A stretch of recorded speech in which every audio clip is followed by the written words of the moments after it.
Um conto de Natal. De Charles Dickens. Capítulo 2. O primeiro dos três espíritos. 12 badaladas. Quando Scrooge acordou, estava tão escuro que, da cama, mal dava para distinguir a janela transparente das paredes do quarto.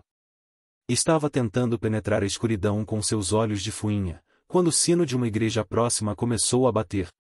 Ele prestou atenção para ver que horas seriam. Para seu grande espanto, o pesado sino pulou das 6 para as 7, das 7 para as 8 e assim foi até as 12, quando finalmente parou. 12 badaladas.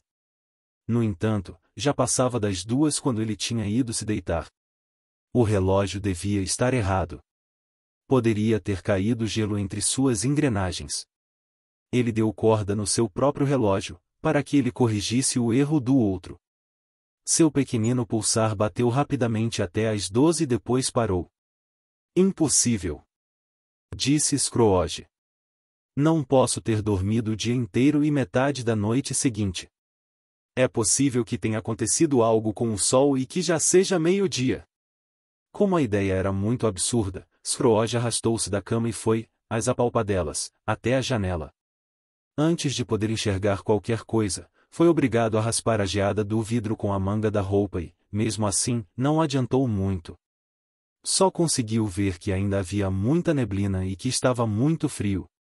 Não se ouvia o ruído das pessoas andando de um lado para outro, nem o tumulto que certamente haveria se a noite tivesse engolido a luz do dia e tomado posse do mundo. Sentiu um grande alívio, porque as promessas de pagamento de dívidas que as pessoas tinham assinado para ele tinham datas, e perderiam seu valor se não fosse mais possível contar os dias.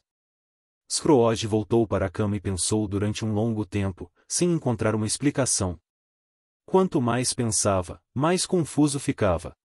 E quanto mais tentava não pensar, mais ainda pensava. O fantasma de Marley continuava a perturbá-lo intensamente.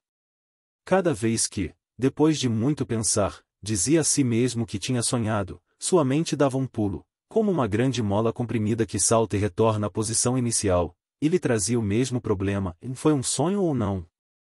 Scrooge continuou deitado até que os sinos tocaram mais 3/4 de hora. Lembrou-se, então, que o fantasma tinha avisado que uma visita chegaria a 1 hora. Decidiu ficar acordado até que a hora chegasse.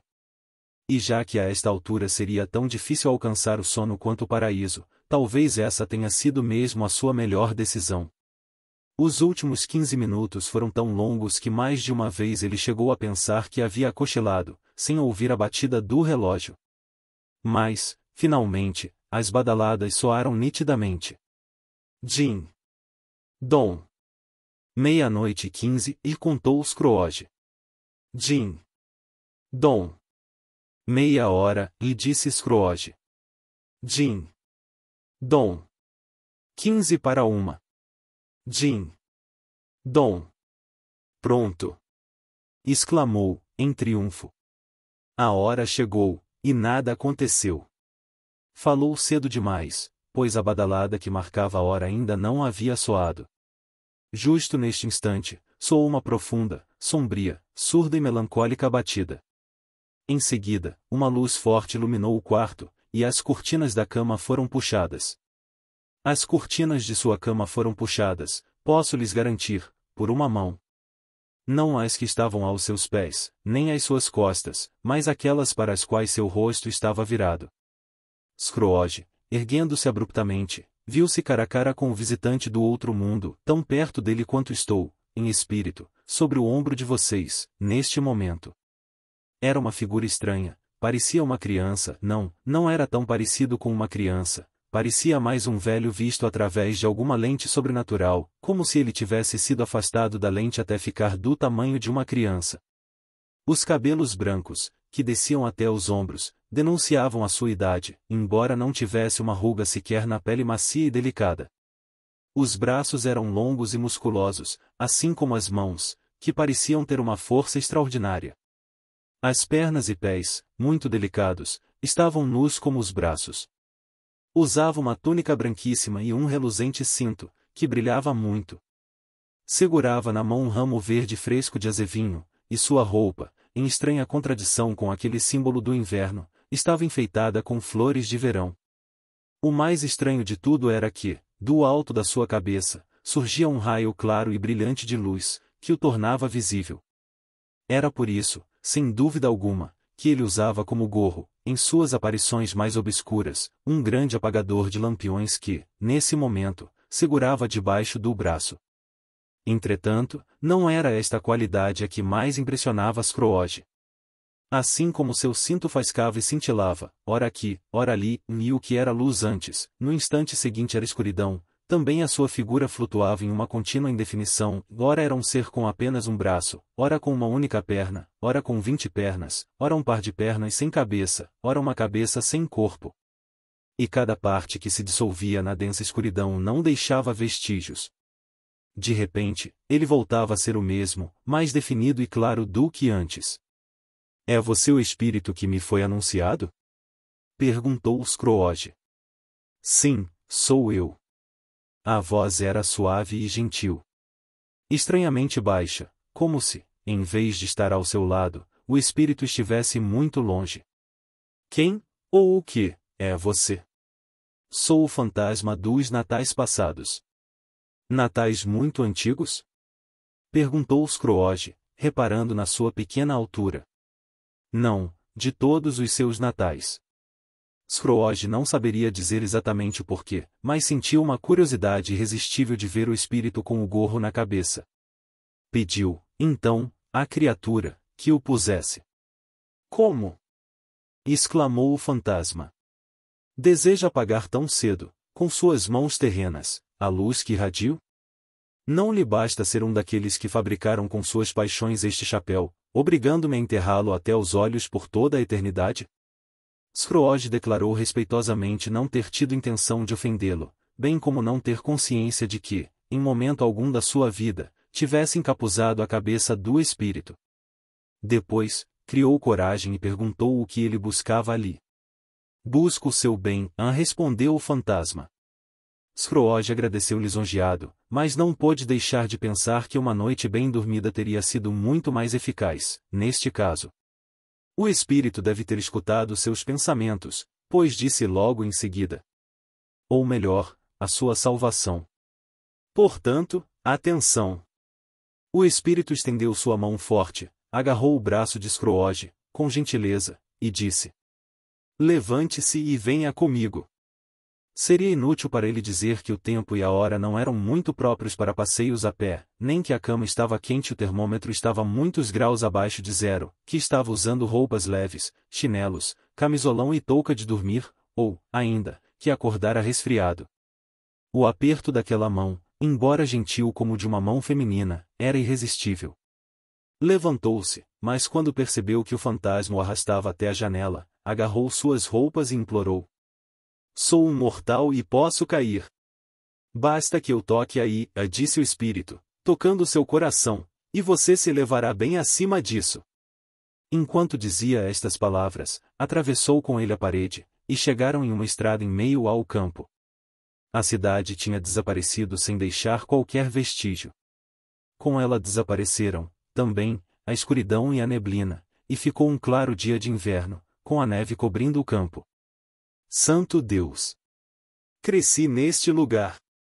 Passei aqui a minha infância.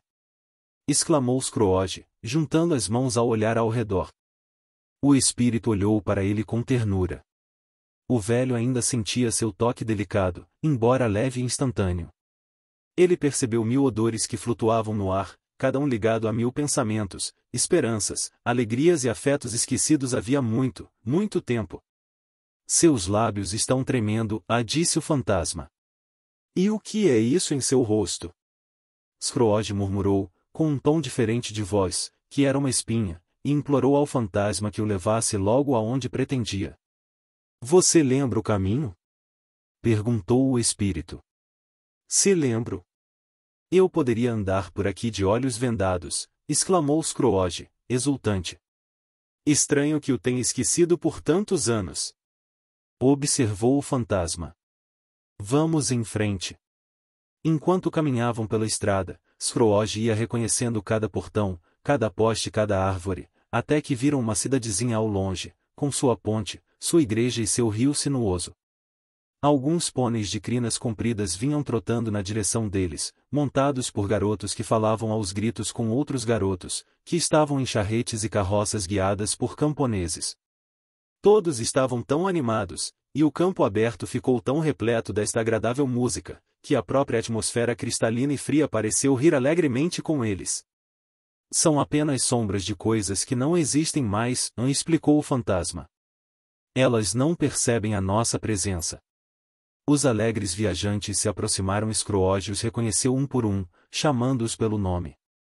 Porque sentia uma alegria infinita ao vê-los. Porque seus olhos frios brilhavam e seu coração dava pulos enquanto eles passavam. Porque sentiu tanto prazer ao escutar seus gritos de Feliz Natal, quando se separavam nas veredas encruzilhadas, cada um a caminho de sua casa. O que significava um Feliz Natal para Scrooge? Era algo tão distante dele. O que ele ganharia com isso? A escola não está inteiramente deserta, disse o fantasma. Uma criança solitária, esquecida pelos amigos, ainda está lá. Scrooge disse que sabia quem era e soluçou. Saíram da estrada, pegando um caminho que ele lembrava muito bem, e logo se aproximaram de uma sombria casa de tijolos vermelhos, com uma pequena torre com um catavento em cima e um sino dependurado. Era uma casa grande, mas parecia em ruínas. Os espaçosos aposentos eram pouco usados, as paredes estavam úmidas e cobertas de musgo, as janelas estavam quebradas e os portões, enferrujados. As galinhas ciscavam e cacarejavam pelos estábulos, e as cocheiras e os galpões estavam tomados pelo capim. Por dentro, a casa também estava mal cuidada. Ao entrarem no escuro corredor, observaram, pelas portas abertas dos inúmeros aposentos, que eles estavam todos mal mobiliados, frios e desérticos. Havia um cheiro de terra no ar, um gélido abandono que, de alguma forma, lembrava muitas noites frias à luz de velas e muito pouco para se comer. O fantasma e Scrooge seguiram em frente, atravessaram o corredor em direção a uma porta nos fundos da casa. A porta se abriu para um grande aposento, vazio e triste, ainda mais triste devido às fileiras de bancos e carteiras muito humildes. Sentado em uma delas, um menino lia, próximo de uma luz fraca. Scrooge sentou-se, também, e chorou ao se ver miseravelmente abandonado, como sempre acontecia. Não se ouvia nenhum eco perdido pela casa, nenhum guincho ou ruído de ratos correndo por trás dos painéis, nenhuma gota semi-congelada na fonte do melancólico pátio dos fundos, nenhum suspiro entre os galhos sem folhas de um velho álamo, nem o indolente render da porta de alguma despensa vazia, ou o crepitar do fogo em uma lareira. Tudo isso fez com que o coração de Scrooge amolecesse, e suas lágrimas rolaram livremente. O espírito tocou seu braço e apontou para o seu sósia juvenil, concentrado em sua leitura. Subitamente, surgiu na janela um homem vestido com roupas exóticas, inacreditavelmente real e visível, e ele ficou do lado de fora da janela, com um machado preso à cintura, segurando pelas rédeas um burro carregado de lenha. Veja só, é Ali Baba! Exclamou Scrooge, extasiado. Meu velho e bom Ali Baba! Sim, é ele mesmo. Em um certo Natal, quando aquele solitário garoto foi deixado aqui, ele surgiu pela primeira vez, exatamente como agora. Pobre garoto! E lá está Valentino, com Orson, seu irmão turrão. Sim, lá vão eles. Como é mesmo o nome daquele outro, que foi deixado só de ceroulas, na porta de Damasco? Não o está vendo? E o cavalariço do sultão, que o gênio pendurou de pernas para o ar. Bem feito para ele. Quem mandou querer casar com a princesa? Se os colegas negociantes de Scrooge pudessem vê-lo assim, falando destes assuntos com tanta seriedade, com uma voz que misturava o riso e o choro, se pudessem ver agora a animação em seu rosto, ficariam realmente muito espantados. Lá está o papagaio! Exclamou Scrooge. Com o corpo verde e o peito amarelo, e um topete ao alto da cabeça que mais parece uma alface. Sim, lá está ele. Pobre Robinson Crusoe, assim dizia a ave, logo que ele voltou de sua expedição ao redor da ilha. Pobre Robinson Crusoe, por onde andaste, ó Robinson Crusoe? O náufrago achou que delirava, mas não, era só o papagaio, você sabe. E lá vai sexta-feira, correndo para o riacho para salvar sua vida. Irá! Vamos! Iuuu! De repente, porém, mudando subitamente de atitude, ao contrário do que costumava fazer, começou a chorar, com pena de seu antigo eu. Pobre menino! Eu gostaria, e balbuciou, Scrooge, pondo a mão no bolso e dando uma olhada em volta, após ter enxugado os olhos com a manga. Mas agora é tarde demais. O que houve? Perguntou o espírito. Não foi nada, esqueça.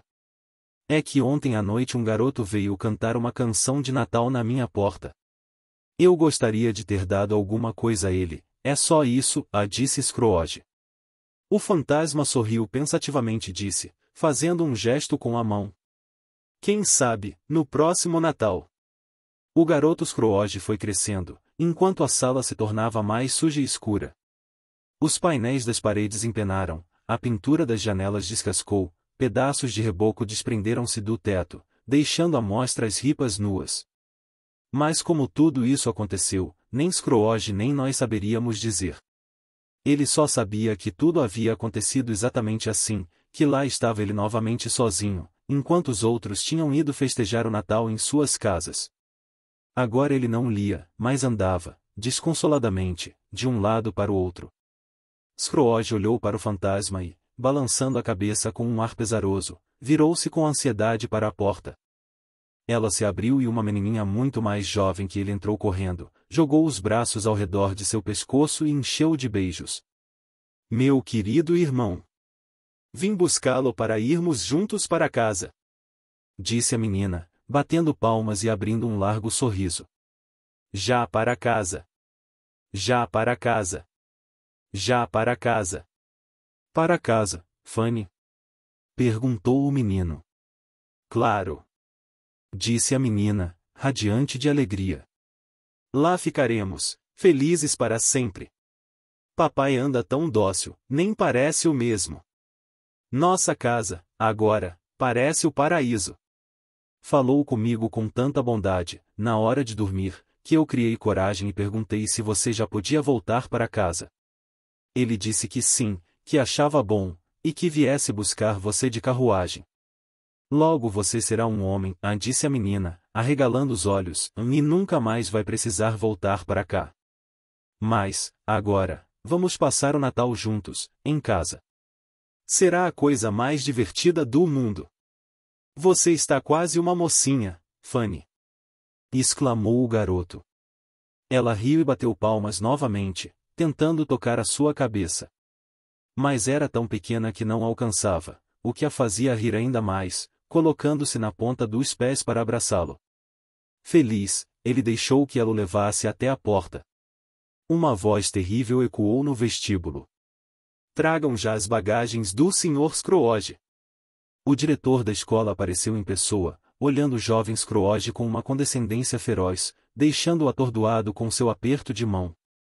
Em seguida, levou os dois até a sala mais velha e gelada que havia, onde até os mapas nas paredes e os globos celeste terrestre, perto da janela, pareciam congelados de frio. Ali, desencavou uma garrafa de um vinho muito suave e fatias de um bolo muito pesado e ofereceu-os em pequenas porções a cada um dos jovens.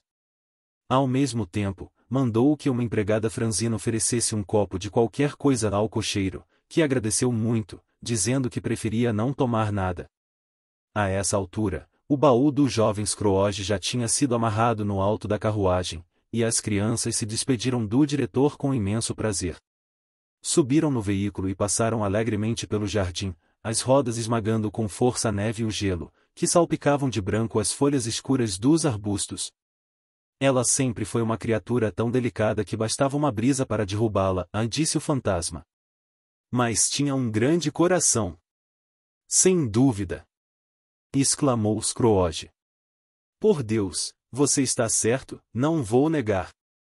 Ela morreu jovem, prosseguiu o fantasma, e deixou uma criança. Um garoto, acrescentou Scrooge. Sim, o seu sobrinho, disse o fantasma. Scrooge ficou embaraçado e respondeu laconicamente. Pois é. apesar de recém terem deixado a escola, já estavam em uma rua movimentada nos subúrbios de uma cidade, onde sombras de pedestres circulavam pelas ruas em meio a sombras de carroças e de carruagens, com a mesma movimentação e tumulto de uma cidade verdadeira. Pelas vitrinas enfeitadas das lojas, podia-se perceber claramente que aqui também era Natal. Era noite, e as ruas estavam iluminadas. O fantasma parou à porta de uma determinada loja e perguntou a Scrooge se a reconhecia. "Como não?" exclamou Scrooge. "Fui aprendiz, aqui." Os dois entraram. Um velho com uma peruca de rabicho estava sentado atrás de uma escrivaninha tão alta que, se tivesse mais alguns centímetros, bateria com a cabeça no teto. Scrooge gritou, muito animado. "Mas é o velho Fezziwig. Santo Deus! O velho Fezziwig, vivo outra vez." O velho Fezziwig largou a caneta e olhou para o relógio, que marcava 7 horas. Depois, esfregou as mãos, ajeitou seu colete, deu uma risada que sacudiu o corpo todo, dos pés à cabeça, e chamou com uma voz satisfeita, agradável, bonachona e jovial. "Ei, vocês! Ebenezer! Dick!" Scrooge, jovem outra vez, entrou rapidamente, acompanhado de um colega aprendiz. "Dick Wilkins, tenho certeza," disse Scrooge ao espírito. "Deus me proteja, é ele mesmo. Gostava muito de mim. Pobre e querido Dick." "Muito bem, rapaziada," disse Fezziwig, "chega de trabalho por hoje. É noite de Natal, Dick. É Natal, Ebenezer. Vamos fechar a loja o mais rápido possível." Gritou o velho Fezziwig, batendo palmas com força. Ninguém acreditaria na rapidez com que os dois fizeram isso. Correram para a rua com as grades, a 1, 2, 3, colocaram-nas nos seus lugares, a 4, 5, 6, trancaram e chavearam tudo, a 7, 8, 9, e voltaram antes que se pudesse contar até 12, ofegando como cavalos de corrida. "E o UPI?" gritou o velho Fezziwig, saltando de sua alta escrivaninha com espantosa agilidade. "Agora arredem tudo, rapazes, para abrir um grande espaço aqui. Vamos, Dick. Ei, Ebenezer. Abrir um espaço." Não havia espaço algum que eles não pudessem abrir com o velho Fezziwig observando-os. Em 1 minuto, estava tudo pronto. Arredaram todos os móveis, como se nunca mais fossem utilizá-los.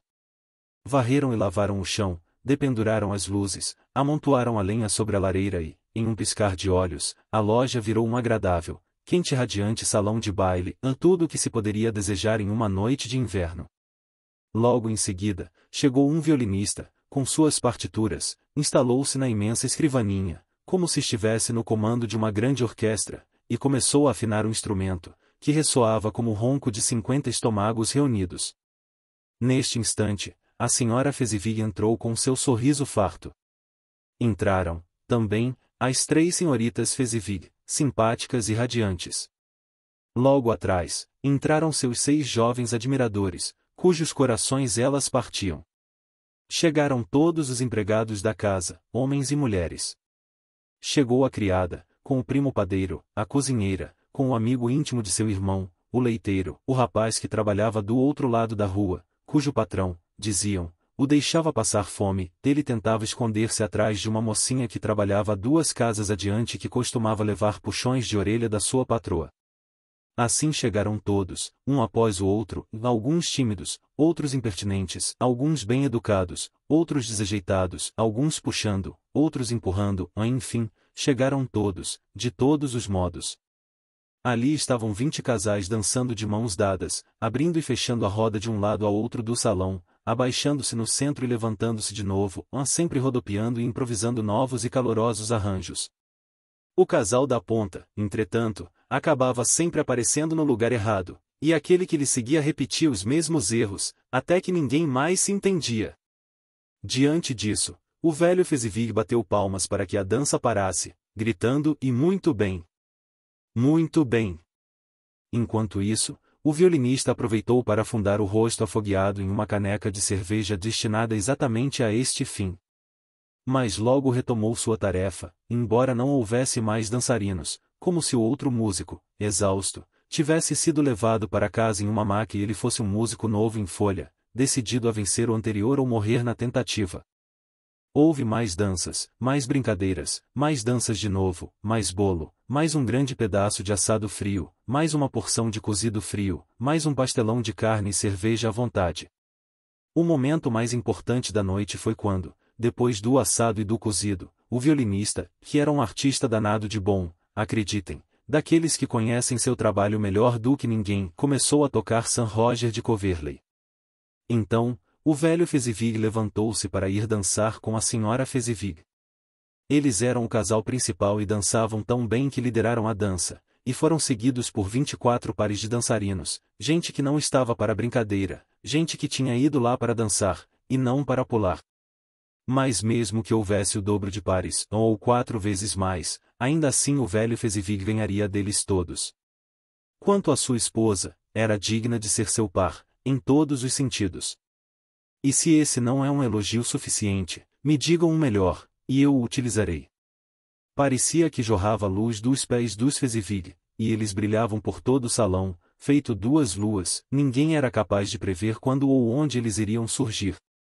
Quando o velho Fezivig e sua esposa encerraram a dança, após haverem avançado e recuado, dado as mãos entre si, se curvado e feito mesuras, serpenteado e costurado e, finalmente, se encaminhado para o seu lugar, o velho Fezivig deu um salto tão primoroso que pareceu ter dado uma piscadela com as pernas, caindo de pé outra vez, sem o menor cambaleio. Quando o relógio bateu 11 horas, o baile acabou. O senhor e a senhora Fezivig se colocaram na saída, um de cada lado da porta, e se despediram de todos que partiam, desejando um Feliz Natal. Quando só restaram os 2 aprendizes, fizeram o mesmo com eles, e enquanto as vozes alegres iam sumindo ao longe, os rapazes foram se deitar em suas camas, atrás de um balcão do armazém. Durante todo este tempo, Scrooge comportou-se como um homem que estava fora de seu juízo. Seu coração e sua alma estavam presos àquela cena e ao seu antigo eu. Reconhecia tudo, recordava de tudo, se deliciava com tudo e estava em um estranho estado de agitação. Só lembrou do fantasma quando os rostos brilhantes de Dick e de seu eu juvenil desapareceram, e percebeu que o outro olhava para ele atentamente, e a luz sobre sua cabeça brilhava com força. Uma coisa tão insignificante, afinal, disse o fantasma, e ainda assim estes tolos ficam tão agradecidos. Insignificante? Ecoou Scrooge. O espírito fez sinal para que prestasse atenção à conversa dos 2 aprendizes, os quais se derramavam em elogios a Fezivig. Depois, disse: E não é insignificante? O velho só gastou umas poucas libras do seu perecível dinheiro, 3 ou 4 no máximo. Acha que isso merece tanto elogio? Não se trata disso, disse Scrooge, ofendido pela crítica e falando, sem querer, como seu antigo eu, e não como seu eu atual, não é nada disso, fantasma. Ele tinha o poder de nos tornar felizes ou infelizes, de fazer nosso trabalho suave ou opressivo, de torná-lo um prazer ou uma tortura. Quero dizer que o poder dele estava em suas palavras e gestos, estava em coisas tão vagas e insignificantes que seria impossível medir o seu valor. Mas e daí? A felicidade que ele espalhou foi imensa e equivale ao gasto de uma grande fortuna. Scrooge sentiu sobre si o olhar do espírito e calou-se. O que houve? Perguntou o fantasma. Nada, esqueça, respondeu Scrooge. Mas houve alguma coisa, não houve? Insistiu o fantasma. Não, nada. Apenas gostaria de poder dizer agora 1 ou 2 palavras ao meu empregado, só isso. Enquanto dizia isso, seu antigo eu apagou a luz do lampião, e Scrooge e o fantasma viram-se novamente lá fora, um ao lado do outro. Meu tempo se esgota rapidamente, observou o espírito. Rápido. Isso não foi dito a Scrooge, ou a nenhum ser visível, mas as palavras tiveram um efeito imediato. Neste exato momento, Scrooge voltou a ver a si próprio. Agora estava mais velho, um homem na flor da idade. Seu rosto ainda não tinha as linhas duras e rígidas que teria anos depois, mas já começava a mostrar sinais de ansiedade e avareza. Havia um movimento nervoso em seu olhar que denunciava o enraizamento de uma paixão que, mais tarde, se transformaria em uma imensa árvore, que iria projetar sobre ele a sua sombra. Ele não estava só, uma jovem loura enlutada estava sentada ao seu lado. Seus olhos, cheios de lágrimas, refletiam a luz que vinha do espírito dos natais passados. Isso não importa, dizia ela, suavemente. Para você, nada importa. Um outro ídolo tomou o meu lugar, e se, no futuro, ele puder tornar sua vida feliz e agradável, como eu tentei fazer, não tenho motivos para estar triste. Que ídolo? Perguntou ele. Um ídolo de ouro. Assim é o mundo. Disse ele. Não há nada que seja mais duro do que a pobreza, e, no entanto, não há nada que ele condene mais prontamente do que a busca da riqueza. Você se preocupa demais com o mundo, respondeu ela, docemente. Todas as suas esperanças se fundiram num único propósito, e estar a salvo das sórdidas censuras do mundo. Vi cair uma a uma as suas mais nobres aspirações, até que a paixão maior tomou conta de você e o lucro. Estou certa ou não? E daí? Retrucou ele. Isso quer dizer, apenas, que fiquei mais sábio. Mas com você continuo o mesmo. Ela balançou a cabeça, negativamente. Mudei. Nosso acordo é antigo, foi feito numa época em que éramos pobres e não nos importávamos com isso. Sabíamos que, na hora certa, poderíamos melhorar de vida, com muito trabalho e muita paciência. Mas você mudou. Naquela época, você era um outro homem. Eu era um fedelho, disse ele, com impaciência. No fundo, você mesmo sabe que mudou. Mas eu continuo a mesma. Aquela que lhe prometeu felicidade quando éramos um só coração, mas que está triste, agora que somos dois. Não sei dizer quantas vezes me torturei, pensando nisso. O que importa dizer é que pensei nisso e desejo liberar você do seu compromisso. Alguma vez eu pedi que você me liberasse? Com palavras, não. Nunca. E como, então? Você foi mudando, modificando seu espírito, dando outro rumo à sua vida, mudando os seus objetivos, mudando em tudo aquilo que fazia meu amor ter algum valor ou significado para você. Se não existisse este compromisso que há entre nós, diga-me, você olharia para mim e tentaria ainda me conquistar? Oh, certamente não. Disse ela, suavemente, porém olhando-o com firmeza. Ele pareceu aceitar, contra a vontade, os argumentos dela. No entanto, disse ainda, em um último esforço para se defender. Você é que pensa assim. Quem dera eu pudesse pensar de outra maneira, respondeu ela. Deus sabe o quanto eu gostaria. Quando cheguei a esta conclusão, vi o quanto ela era real e intransponível. Se você estivesse livre, hoje, ontem ou amanhã, acha mesmo que escolheria uma moça pobre para casar? Logo você, que avalia qualquer coisa pelo lucro? E se você conseguisse esquecer por um momento o único princípio que orienta sua vida e escolhesse uma moça como eu, será que não ia se arrepender em seguida? Acho que sim. Por isso estou lhe devolvendo a liberdade, de coração leve, em respeito àquele que você foi um dia. Ele ia dizer algo, mas a jovem virou para o outro lado e continuou. Talvez você sofra um pouco, e a lembrança do que passou me faz ter esperança de que isso aconteça, mas será por pouquíssimo tempo, e você mesmo vai querer esquecer esta lembrança, aliviado, como quem acorda de um sonho inútil do qual terá sido muito bom acordar. Seja muito feliz na vida que você escolheu. E ela foi embora. Espírito! Exclamou Scrooge. Não me mostre mais nada. Leve-me para casa. Por que tem tanto prazer em me torturar? Só mais uma sombra. Exclamou o fantasma. Não. Chega. Gritou Scrooge. Não quero ver, não me mostre mais nada. Mas o impiedoso fantasma agarrou-o pelo braço e obrigou-o a ver o que surgiu em seguida. Agora estavam em um lugar e um cenário diferentes, um quarto, nem muito grande nem muito bonito, mas confortável. Uma linda jovem estava sentada perto de uma lareira, era tão parecida com a primeira, que Scrooge pensou ser a mesma, até reparar que ela tinha se tornado uma agradável senhora, sentada em frente à sua filha. O barulho dentro do quarto beirava o tumulto, porque havia mais crianças ali do que Scrooge poderia contar, pois ele estava muito agitado. Ao contrário do rebanho daquele famoso poema, não era um bando de crianças se comportando como uma só, mas cada uma se comportava como 40. O resultado era uma confusão inacreditável, mas ninguém parecia se importar. Pelo contrário, a mãe e a filha riam muito e pareciam muito felizes. Em seguida, a menina foi brincar com os garotos, e foi atacada de maneira impiedosa pelos pequenos bandoleiros. Ah, o que eu não daria para ser um deles! Só que eu não seria tão grosseiro, isto não! Nem por todo o ouro do mundo eu teria puxado aquelas tranças douradas, nem teria arrancado aqueles sapatinhos encantadores, a Deus que me perdoe! Nem que minha vida corresse perigo. E eu jamais seguraria na cintura dela, como fizeram aqueles valentes bandidinhos. E caso segurasse, acharia justo ser castigado e ver meu braço entortar e nunca mais voltar ao normal.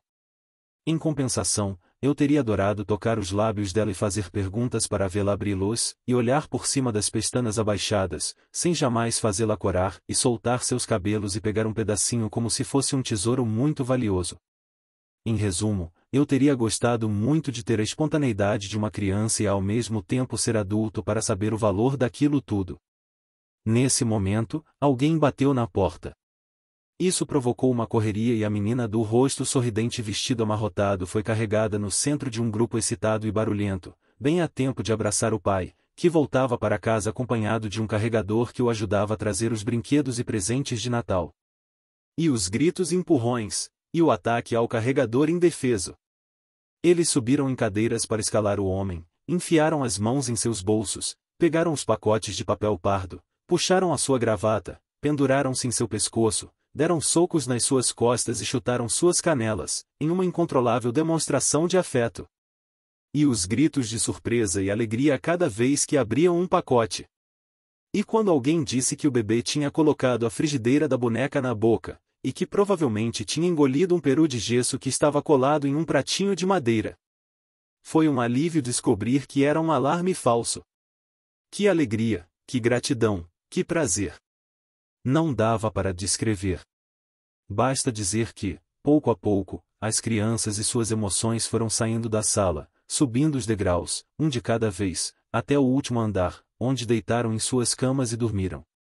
Então Scrooge pôde ver com mais atenção quando o dono da casa e a mãe, com a filha carinhosamente encostada nele, sentaram perto da lareira.